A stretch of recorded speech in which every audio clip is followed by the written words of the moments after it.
மெரினா பீச்ல மீட் பண்ணலாமே. மெரினாவா? ஏன் மெரினாக்கு என்ன? ஏன் ராக போடுற?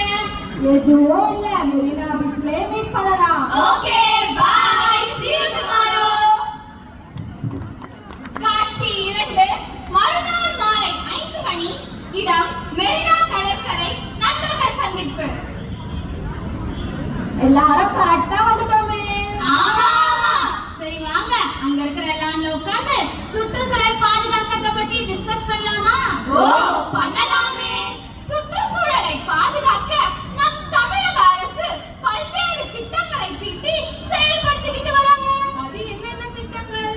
அதுல நிறைய திட்டங்கள் இருக்கு. அதுல முக்கியமான ஒரு 5 திட்டங்களை உங்களுக்கு நான் இப்போ சொல்ல போறேன்.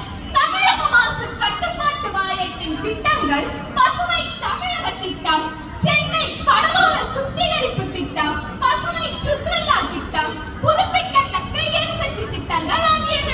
ஓ இவ்வளவு திட்டங்கள் இருக்கா? இந்த கடலோரத்துல ஏன் இவ்வளவு மரம் நட்டு வச்சிருக்காங்க? இப்ப சொன்ன 5 திட்டங்கள்ல கடலோர சுத்திகரிப்பு திட்டமோ ஒண்ணு.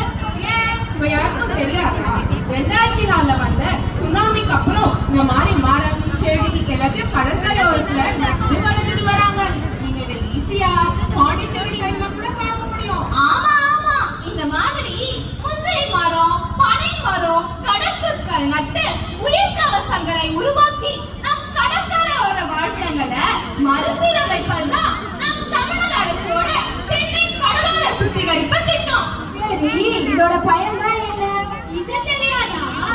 கடலோர சுத்திகரிப்பு திட்டத்தின் மூலம் புயல், சுனாமி, கடல் அரிப்புகளை தடுக்க முடியும்.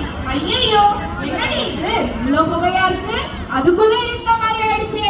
இதுக்கு தான் சென்னை வேண்டாம் நேத்தே சொல்ல வந்தேன். போகிக்கு இப்பயே பழைய பொருட்கள்லாம் எரிக்க ஆரம்பிச்சிட்டாங்க போல இருக்கே.